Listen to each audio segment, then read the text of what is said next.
उत्तराखंड से एक सनसनीखेज मामला सामने आ रहा है। यहाँ पर एक युवती की शादी हुई, बच्चा हुआ, इसके बाद उसे उसका पुराना स्कूल का प्यार मिला तो युवती ने सारी हदें पार कर दी। जी हाँ, उसने अपने पति को ही मरवाकर गड्ढे में दफन कर दिया। पूरा मामला रुद्रपुर से है। यहाँ पर मामले की जानकारी देते हुए एसएसपी मणिकांत मिश्रा ने बताया कि रुद्रपुर के रामपुरा निवासी रेनू ने तहरीर सौंपते हुए कहा था कि रात से उसका पति गायब है।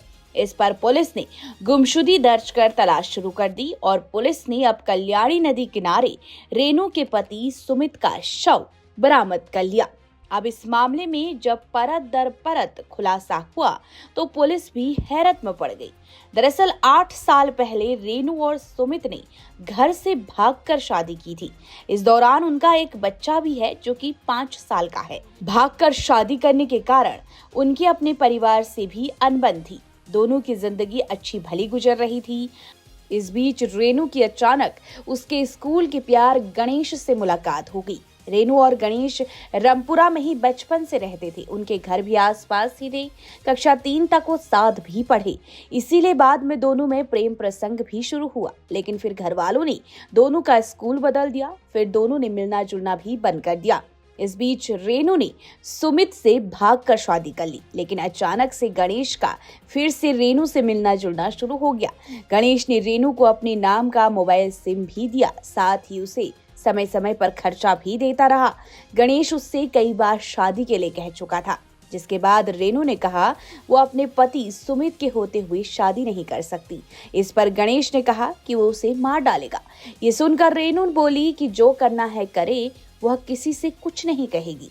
और हुआ वही, गणेश ने अपने साथियों के साथ मिलकर सुमित की हत्या कर डाली। लेकिन इसके बाद रेनू ने खुद ही अपने पति की गुमशुदगी दर्ज करा दी और पुलिस को गुमराह करती रही। लेकिन पुलिस को थोड़ा शक हुआ तो रेनू के फोन की सीडीआर निकाली तो पुलिस को पता लगा कि एक गणेश चंद्रा पुत्र पूरन लाल से इसकी काफी मेल जोल है। जिसके बाद पुलिस ने जब गणेश से पूछताछ की तो पहले तो वह पुलिस को गुमराह करता रहा, लेकिन सख्ती से पूछताछ में गणेश टूट गया और उसने रेनू के प्यार में अपने साथियों संग रेनू के पति की हत्या की बात को कबूल लिया। पुलिस ने गणेश की निशानदेही पर प्रीत विहार स्थित कल्याणी नदी किनारे से दफनाया गया सुमित का शव बरामद कर लिया। साथ ही गणेश के साथ ही वंश और दीपक के साथ ही मृतक सुमित की पत्नी रेनू को गिरफ्तार कर जेल भेज दिया है।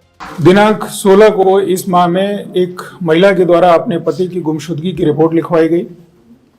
पूछताछ और जांच के उपरांत कई लोगों को थाने में बुलाया गया और उनसे पूछताछ की गई, जिसमें कि एक संदिग्ध व्यक्ति गणेश के बारे में जानकारी प्राप्त हुई। गणेश के द्वारा जो तथ्य हमारे सामने रखे गए वो उसकी सीडीआर से और उसके लोकेशन से मैच नहीं किए।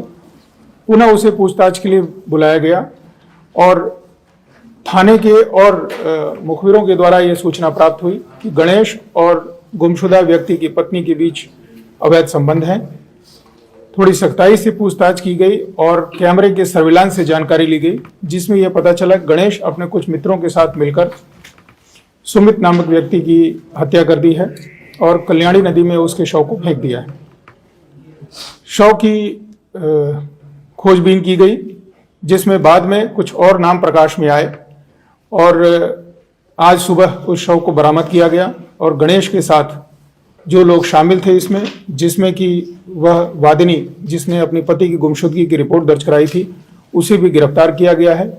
इसमें कुल 3 लोगों को गिरफ्तार किया गया है और 2 लोग अभी वांछित हैं।